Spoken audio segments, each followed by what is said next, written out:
님들, 머니폭스야.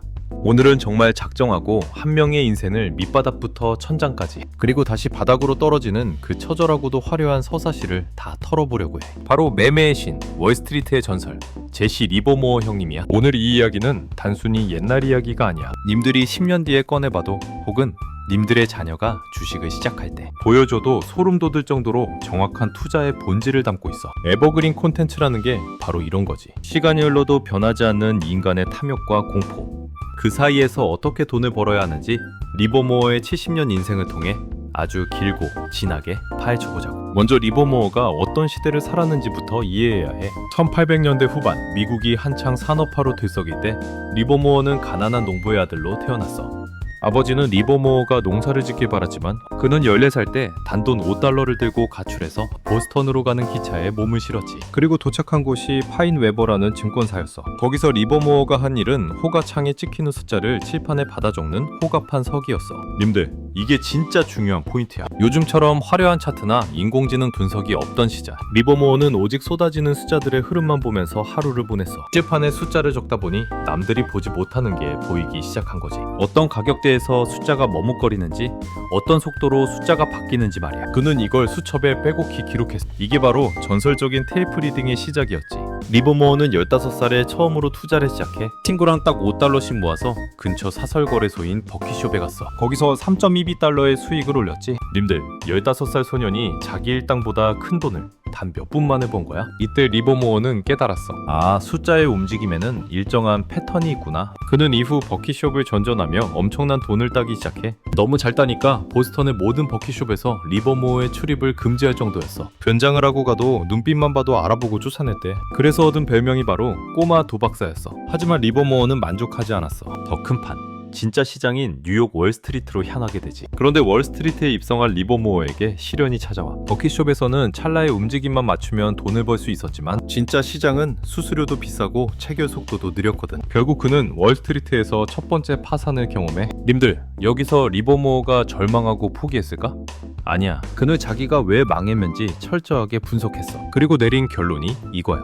나는 나무만 보고 숲을 보지 못했다. 즉, 단기적인 흔들림에만 집중하느라 시장의 거대한 추세를 놓쳤다는 거지. 그는 다시 버킷숍으로 돌아가 종잣돈을 마련해서 월스트리트로 복귀해. 이때 만난 인물이 바로 올드 터키라고 불리는 패트리지 노인이야. 이 노인이 리버모어의 인생을 바꿔놓는 한마디를 던지지. 이보게, 지금은 강세장이라네. 님들, 이 말이 무슨 뜻인지 알아?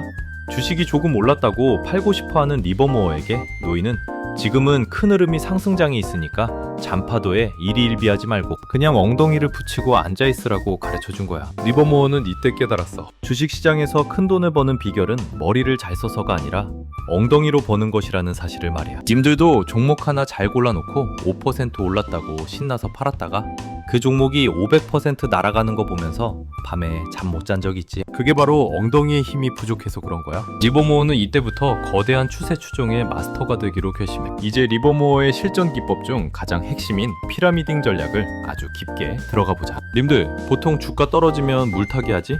리버모어는 이걸 죽으러 가는 지름길이라고 했어. 리버모어는 무조건 불타기만 했어. 예를 들어, 님들이 어떤 종목이 오를 것 같다고 판단했어. 그럼 일단 전체 투자금의 20%만 먼저 사는 거야. 이걸 정찰병 혹은 시험 매수라고 불러. 만약 내가 샀는데 주가가 바로 떨어진다? 그럼 내 판단이 틀린 거니까 바로 손절하고 나오는 거야. 하지만 내가 샀는데 주가가 오르기 시작한다? 그때 추가로 더 사는 거지. 왜? 주가가 오른다는 건 시장이 내 판단이 옳다는 걸 증명해주고 있다는 뜻이니까. 리버모어는 주가가 오를 때마다 비중을 늘리면서 평균 단가도 같이 높였어. 남들은 평단 낮추려고 안달인데 리버모어는 오히려 높인 거지. 하지만 수익금은 기하급수적으로 늘어났어. 이게 바로 진정한 승부사의 매매법이야. 님들, 잃을 때는 적게 잃고 벌 때는 시장을 통째로 씹어먹어요. 리버모어는 수익이 나고 있는 종목은 절대로 먼저 팔지 않았어. 추세가 완전히 꺾였다는 신호가 올 때까지 끝까지 들고 갔지. 반대로 손실이 나는 종목은 10%가 되기 전이라도 내 판단이 틀렸다고 느끼면 즉시 잘라냈어. 이게 바로 손절은 짧게 수익은 길게라는 영원 불멸의 원칙이야. 리버모어의 또 다른 무기는 피벗 포인트야. 이건 추세가 전환되거나 가속화되는 지점을 말해. 주가는 단순히 일직선으로 오르지 않아. 오르다가 정체되기도 하고 살짝 밀리기도 하지. 리버모어는 주가가 이전의 고점을 강력하게 돌파하거나 반대로 지지선을 뚫고 내려가는 그 찰나의 순간에 엄청난 에너지가 응축된다는 걸 알았어. 그 지점이 바로 피벗 포인트야. 그는 이 포인트에서만 매매했어. 아무 때나 낚싯대를 던지는 게 아니라 대여가 지나가는 길목을 딱 지키고 있다가 물살이 바뀌는 순간에 낚아챈 거지. 님들도 매일 매매하려고 하지 마. 시장이 주는 확실한 신호가 올 때까지 기다리는 인내심. 그게 리버모어가 말하는 진짜 실력이야. 리버모어의 명성이 전 세계적으로 떨쳐진 사건은 1907년 금융위기 때였어. 당시 미국 경제가 무너지면서 주가가 폭락하고 있었는데 리버모어는 시장의 하락을 미리 예견하고 엄청난 규모의 쇼트, 그러니까 공매도를 쳤어. 주가가 떨어지면 떨어질수록 리버모어의 통장에는 돈이 쌓였지. 당시 월스트리트의 황제였던 JP 모건이 리버모어에게 사람을 보내서 제발 매도를 멈춰달라고 부탁할 정도였대. 시장을 좌지우지하는 거물들조차 리버모어 한 명을 감당하지 못한 거야. 이때 리버모어는 단 하루 만에 수백만 달러를 벌어들였고 월스트리트의 큰 곰이라는 별명을 얻게 돼. 하지만 님들, 리버모어의 인생은 이게 끝이 아니야. 그는 1929년 대공황 때 다시 한번 전설을 써. 모두가 주식은 영원히 오를 것이라고 믿으며 빚내서 주식을 사던 광기의 시대였지. 리버모어는 시장의 분위기가 예사롭지 않다는 걸 느꼈어. 그는 가족들을 데리고 휴가를 떠나는 척하면서 뒤로는 사상 최대 규모의 하락 배팅을 준비했지. 그리고 검은 목요일이 터졌어. 주식시장이 종이 조각이 되고 수많은 사람이 자살하던 그날, 리버모어는 하루에 1억 달러를 벌어 지금 가치로 따지면 수조 원에 달하는 돈이야. 퇴근한 리버모어를 보고 아내는 파산해서 자살하러 온 줄 알고 그러는데 리버모어는 웃으면서 여보, 오늘 우리 인생에서 가장 큰 돈을 벌었어 라고 말했대. 그런데 말이야, 이렇게 대단한 리버모어도 결국 인간이었어. 그는 평생 4번의 파산을 겪었어. 수조 원을 벌었다가도 다시 빈털터리가 되곤 했지. 왜 그랬을까?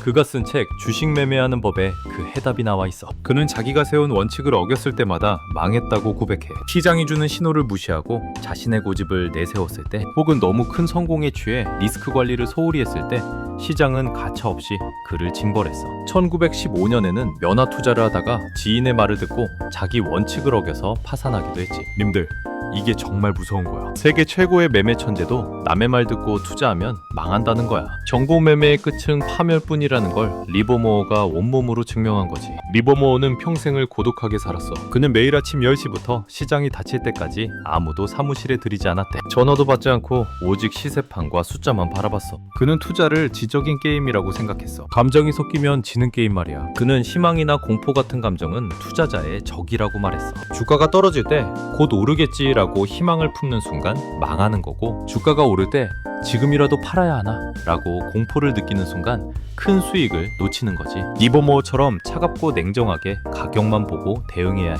님들, 이제 리버모어의 에버그린 매매 원칙을 님들의 뇌리에 박아줄게. 이건 100년 전에도 맞았고 지금도 맞고 100년 뒤에도 맞을 진리야. 첫째, 시장은 결코 틀리지 않는다. 틀리는 건 오직 사람의 생각뿐이다. 님들이 아무리 이 주식은 올라야 한다고 외쳐도 주가가 떨어지면 떨어지는 거야. 시장의 흐름에 맞서지 말고 순응해야 해. 시장과 싸우려는 건 폭포수를 거슬러 올라가려는 것과 같아. 둘째, 주가가 오르기 시작할 때가 가장 안전한 매수 타이밍이다. 싸게 사려고 하지 마.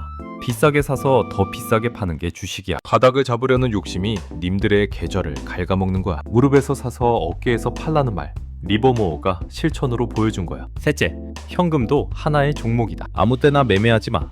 확실한 기회가 올 때까지 현금을 들고 기다리는 것도 아주 훌륭한 투자야. 리버모어는 결정적인 순간을 위해 현금이라는 실탄을 늘 준비해뒀어. 넷째, 자신의 잘못을 즉시 인정하라. 손절은 님들의 자존심을 깎아먹는 게 아니라 님들의 생존을 보장하는 보험이야. 리버모어는 손절을 아까워하지 않았어. 틀렸다는 걸 아는 순간 바로 도망치는 게 진짜 고수야. 리버모어의 말년은 안타깝게도 비극적이었어. 네 번째, 파산 이후 예전처럼 다시 일어서지 못했거든. 아마도 나이가 들면서 그 예리했던 직관과 체력이 떨어졌을 수도 있고, 반복되는 파산에 정신적으로 지쳤을 수도 있어. 결국 그는 스스로 생을 마감하게 되지. 하지만 그가 남긴 유산은 주식시장이 존재하는 한 영원히 빛날 거야. 그가 실패했던 이유까지도 우리에게는 거대한 교훈이 되니까. 님들, 오늘 리버모어 이야기 들으면서 무슨 생각이 들어?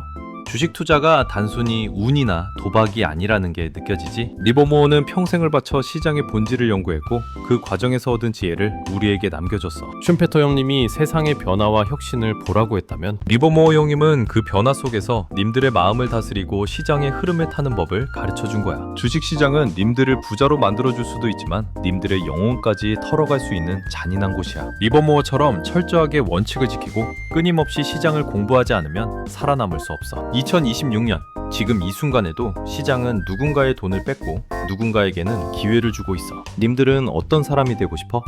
리버모어의 수첩 속에 적힌 그 숫자들의 비밀을 님들만의 것으로 만들어. 오늘 이 긴 대본이 님들의 투자 인생에 든든한 버팀목이 되길 바라. 슌페터에 이어 리버모어까지 이 두 거장의 철학만 제대로 이해해도 님들은 이미 평범한 개미들과는 차원이 다른 눈을 가진 거야. 님들의 계좌가 리버모어의 수익률처럼 창조적으로 불어나게 머니폭스가 항상 응원할게. 오늘 내용이 진짜 유익했다면 구독과 좋아요 팍팍 눌러주고, 님들이 생각하는 리버모어의 가장 멋진 원칙은 무엇인지, 혹은 리버모어처럼 엉덩이로 버텨서 수익 냈던 경험이 있다면 댓글로 자랑 좀 해줘. 머니폭스는 님들의 성공 스토리를 듣는 게 가장 행복해.